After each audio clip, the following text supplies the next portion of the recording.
Welcome to Houston Sports Talk with your host, Robert Land. Thanks for checking into the best Houston sports podcast, part of the Bleav network, and great to be celebrating our 11th anniversary this week. 11 years ago, we started as a podcast, and joining me to preview the Texans-Vikings game for this one is our Bleav colleague, Minnesota Vikings insider Mike Wobschall, host of the Bleav and Vikings podcast and a writer for the Pro Football Network. And first of all, great to catch up with you, Mike. Hey, you bet, Robert. Thank you for having me on. I did not realize it was 11 years that it's been going on. Congratulations, man. That is a very good run. Yeah, it feels like it was yesterday. So it's just, it's an amazing deal for us, and just can't be prouder of being around this long. We're the longest running Houston sports podcast on a weekly basis, at least from the independent side, non-radio podcast, if you know what I mean. But that's been fantastic. And yeah, the Texans and the Vikings have played 5 times.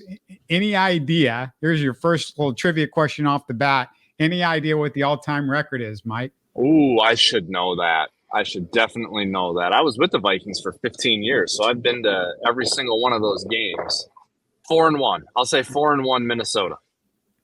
Yeah, it's much better, actually. It's 5-0. The Texans have never been closer than 6 points in any of the games. And that 6-point game was an overtime in their first meeting way back in 2004. Very one-sided series over the years. And Mike, I'd guess this one will have maybe a smaller margin if Sam Darnold continues to play like he has. Can you explain what kind of witchcraft Kevin O'Connell has used on Darnold? Well, it's interesting, Robert. You know, I remember in the build-up to the draft, it was pretty apparent that the Vikings were going to be drafting a quarterback. And so it was always about, which one's it going to be? That's what was talked about in Minnesota. But I think around Minnesota, it was more about all the other teams that also needed a quarterback and what's the best landing spot for a rookie quarterback in the draft. And Minnesota was looked at as an ideal spot because of Kevin O'Connell, his background as a former quarterback, his background under Bill Belichick, playing with Tom Brady, learning under Sean McVay with the Los Angeles Rams, winning a Super Bowl there.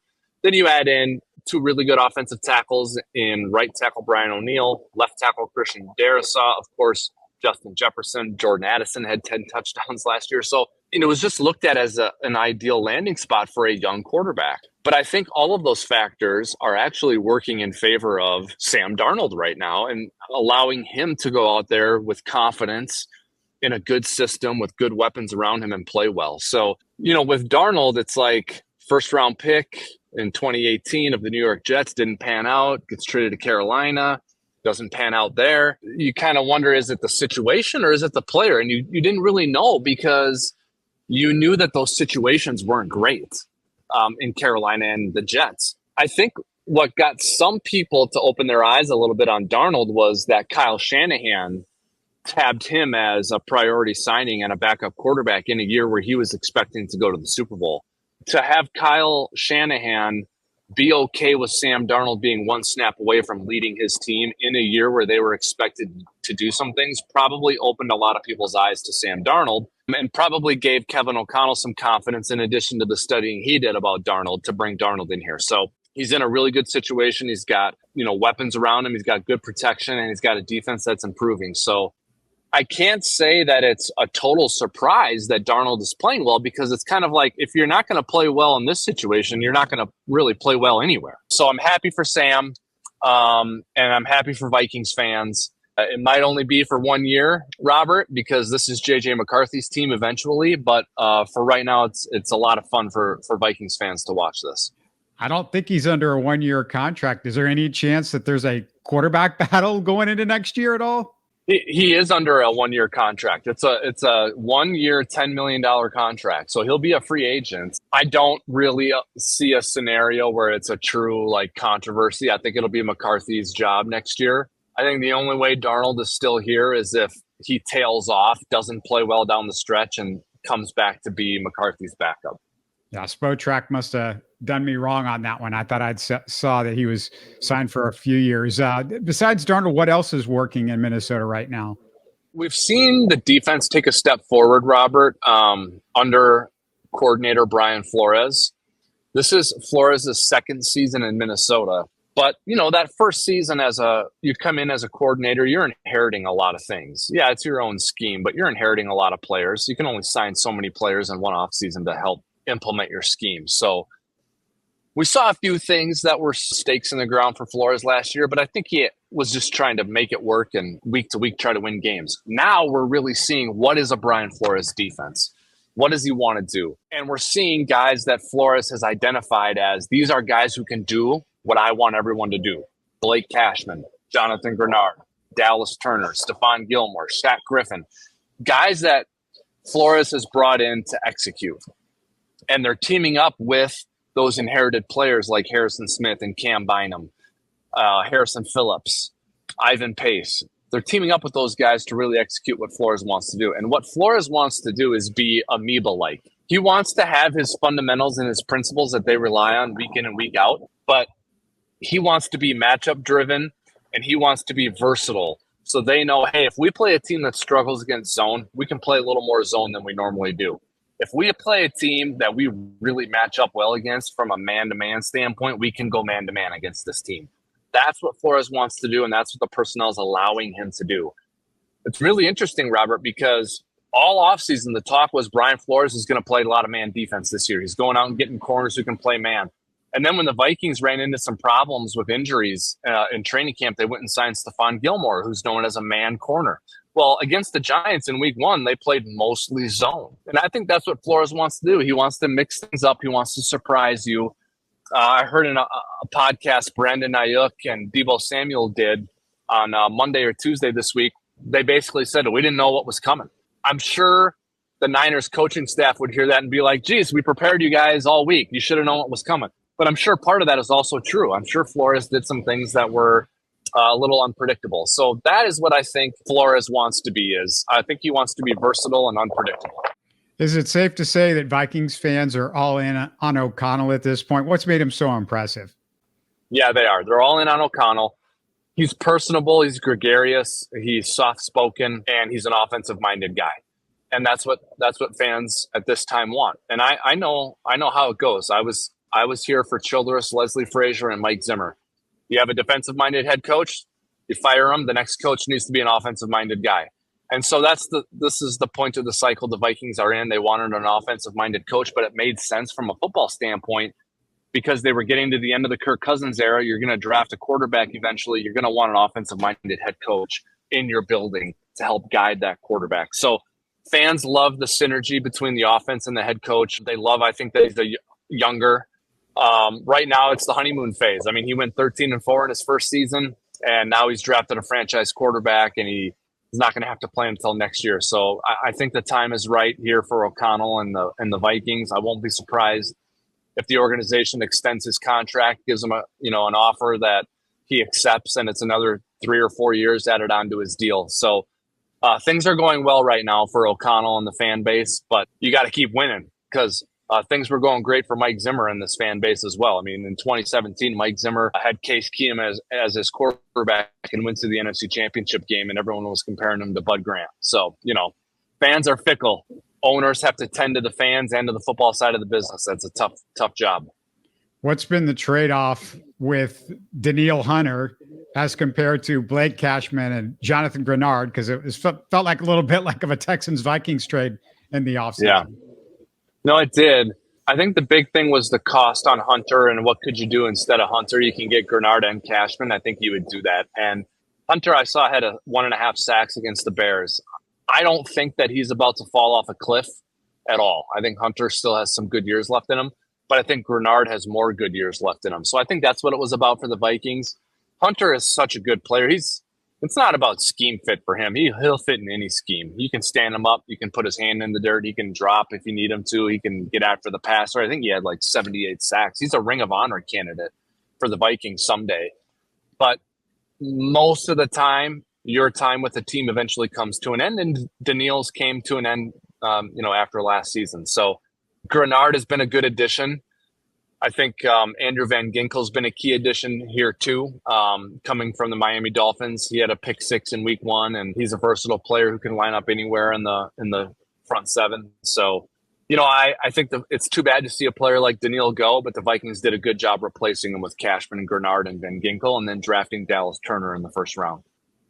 Quick reminder to our audience to share your thoughts in the YouTube comments on this game. What do you guys think? Click the like button to support the show. And if you haven't done so already, subscribe on YouTube and your favorite podcast app.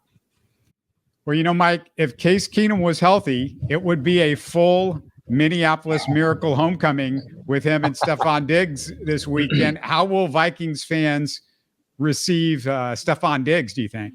Well, how I think they will is different than how I think they should. I don't know that he's going to get a great ovation if it's up to the fans. I think the way it ended was there was some acrimony and the demand of a trade, and fans don't take well to that, unfortunately. I think fans should receive him very warmly, welcome him back warmly. He's co-author of the Minneapolis Miracle, one of the greatest plays in franchise history, and a great story as a mid-round pick who rose to prominence. And he had a great career in Minnesota. So fans should welcome him back with, a warm reception. But I know fans, I don't think they will. They're competitive. Minnesotans can be provincial, and you don't want us anymore? Okay, well, get out of here. We'll see you later. What I hope happens is early in the game, Robert, I hope the organization shows a highlight of the Minneapolis Miracle and then a close-up on the Jumbotron of Diggs. And then I think the fans will cheer because that's a happy memory. And I think fans have gratitude here for players who provided great memories. So if the organization can use the programming in the stadium in the right way, I think they can create a warm moment. And that's what I hope happens early in the game. Before that and after that, I think all bets are off. Fans are too competitive and Diggs is too competitive. So I can't wait to watch it. I love Stefon Diggs. I've kept in touch with him even after he left. He was a member of the Vikings at the same time I was working for the club. So I wish him nothing but the best, and I can't wait to watch those two go at it on Sunday. Yeah, he's shown some real leadership here in Houston. Does that surprise you that he's a captain and he's so well respected immediately with all these guys? He leads in a different way, I think. I think he can be a vocal leader and a guy who can be positioned as a leader, but I think he's a little bit more of a leadership on the field and a leadership by example. He's got so much grit and so much toughness that in the heat of battle, you can't help but look at him and want to get behind him. That's kind of the leader I see him as. Not surprised to hear you say those positive things about him. And again, I wish him success. Really fun player to watch. Let's move to some of the matchups. And is there an area or two on either side of the ball where the Vikings can take advantage of the Texans? The Vikings cornerbacks, the coverage has been really good. They faced the second most passes, but I think they're number 6 in passer rating allowed. And I think they're going to be tested on Sunday because Joe Mixon I do not expect to play. Dameon Pierce may not play. And so I think it's going to be CJ Stroud throwing a bunch of passes 35, 40 times a game. So with the pass rush, Van Ginkel, Greenard, and the solid coverage the Vikings defense has demonstrated so far, the lack of a threat on the ground, I think that could really work against Houston. And so that's an area I will watch is Joe Mixon's health and the pressure on Stroud. I think he's been sacked 7 times this season. So I think Houston's going to have to be creative in how they keep the Vikings honest in terms of a pass rush and protect CJ Stroud. But on the flip side, Robert, I think Houston has a level of physicality and a level of total team play that the Vikings haven't quite seen yet. San Francisco is a really good team. They've been to a couple Super Bowls. They're defending NFC champions. But San Francisco was coming off a physical game against the Jets on a short week and playing on the road without Christian McCaffrey. There were some angles and some disadvantages working against San Francisco in that game that are not there for Houston. It's a full week. They are on the road, but Houston's coming off what I don't think is quite as physical a game against Chicago as San Francisco faced against the Jets. So I think this is the Vikings' truest test yet on the season. If I was Houston, I would really attack the middle of this Vikings defense, whether it was with whatever running back ends up playing, Cam Akers, Dameon Pierce, whoever it might be, the screen game. I would go at the middle of this Vikings defense, nose tackle Harrison Phillips, Cashman, and Ivan Pace, and I would test the Vikings there. Yeah, I'm guessing that a little game inside the game that Nick Caserio could probably tell D'Amico some stuff about Brian Flores' defense. I mean, those guys obviously worked together back in New England. So that's kind of interesting. And just out of nowhere, I just noticed before we started recording, the Texans placed tight end Brevin Jordan on IR. Didn't expect that. Didn't hear anything about him being injured in the Bears game. Not really a headline injury, although Jordan's played well. Mike, the report on Justin Jefferson's status looked good. Do you expect him to play? And what are the Vikings injury concerns going into this one? Really, the only concern for the Vikings on an injury standpoint is Jordan Addison, but I wouldn't even say it's a concern because I'm thinking they're pretty sure he's just not going to play. So there's no will he, won't he, dual game plans based on Addison playing or not. I'd say he's probably out. Jefferson, I don't even think is really going to be a big question. He's got a thigh contusion, but I think he'll play. I haven't heard anything but, optimistic tone about him playing in the game. I guess Dallas Turner tweaked his knee in the game, and so he'd be worth watching. But even if he was out for one game, I don't think the pass rush would be drastically altered. Pat Jones II, who no one's heard of, has 4 sacks for the Vikings and is playing really well and would just get more snaps than he's been getting. He's already getting more than Turner, and if Turner can't go, he'll just get a handful more. I don't think there's any serious concerns on the injury standpoint. I think the one to watch in this game is Joe Mixon. And look, Joe Mixon's averaging 5 yards a touch. I think he had a touchdown and was on his way to probably having a pretty good game against the Bears before he got hurt. So I think his omission would be significant in this game. Put together the scenario of how the Vikings win this game. What's the formula for them? The formula is, 15 carries for Aaron Jones, 10 carries for Ty Chandler, running at 4 or 5 yards a carry, and Sam Darnold on 25 or 28 passes, where he's sacked 0 or 1 time. If the Vikings do that on offense, if they can create that balance, I think Houston will be hard pressed to contain Justin Jefferson, Jalen Nailor, and that running game, and score enough points on the defense to win the game. Now, if Houston can contain Aaron Jones and Ty Chandler and make this about Darnold dropping back against the Texans defense, I like a couple of your guys in the secondary in Houston. I like Ward, I like Stingley, and Danielle Hunter, we know, can get after the quarterback. So if the Vikings are able to run the ball at a respectable enough clip that it keeps the pass rush honest, then I think Houston is in trouble. But if Houston is able to neutralize Jones and Chandler enough to where they're not a threat and Darnold has to throw 35 times, then I think the Vikings are in trouble. As we record, the Texans favored by 2.5. Does that sound right to you? And, do you feel like this is going to be a pretty close game? I think it's going to be a close game. I think it opened at 3.5, Robert. And I think on the Minnesota side of it, you're sitting there going, look, we're 2-0. We just beat San Francisco at home, and we're opening as a 3.5-point dog in our own building. Really?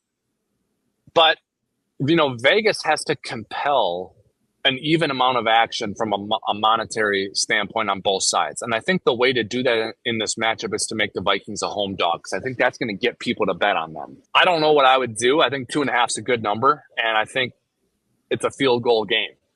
Now, the point total opened at 45.5, moved to 46.5, and now I think it's kind of settled at 46, which is the key number in the betting world. Anything below 46, you'd call a low-scoring game. Anything above it, you'd call a fairly high-scoring game, and 46 is kind of right in the middle, and I think that's where this game goes. I don't see it getting out of hand. I don't see it being a track meet. I just see too much responsibility. I see too much solidness from D'Amico Ryans and Brian Flores that I don't see it being a track meet. So if anything, I'd take the under. I wouldn't lay 2.5 and take Houston, but I don't feel really confident that the Vikings will win. So I think I'd leave the sides alone and I'd play the under if I had to play this. But I think it's going to be a really close, really good game. I thought Vikings-Niners was a marquee, really fun game to watch heading into week 2. I'd say the same thing about Houston. If I was a neutral observer, Robert, and I had a Sunday ticket and I could pick a game, I'd probably turn the Texans-Vikings game on. Yeah, no, two 2-0 teams. It should be fun. And, the thing is, as a lifelong Oilers and Texans fan and follower, there's a kinship with Minnesota, Mike. In the Super Bowl era, the cities with the most heartbreak, Buffalo, Cleveland, Atlanta, and then Houston and Minnesota. And I can't even allow Detroit in because they don't have the playoff heartbreaks that these two teams have had. Yeah, you're totally right about that. I mean, you talk about organizations that have put in their time, right, and deserved to get there. These are two organizations who would fit the bill. I think Houston's positioned really well to be a competitor for a long time with CJ Stroud and D'Amico Ryans. When you get it right at those two spots, you've got such a much better chance compared to other teams. And the Houston Texans have it right at quarterback and head coach. I think the Vikings think that they're getting there. McCarthy is more of a question mark right now, of course, because he's never played in a regular season game. But it looks like they've got the right guy at head coach with Kevin O'Connell. Time will tell if they're right on the quarterback.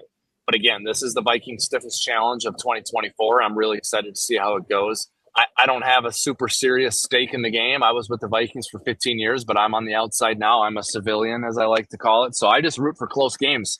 And I think we're going to have a close one here on Sunday. Tell everybody about Bleav in Vikings and how can they connect with you on social media as well. Yeah, thanks, Robert. Appreciate that. Bleav in Vikings. I've had such a blast doing it. I just started, at the end of the summer as we were getting ready for the 2024 season in training camp.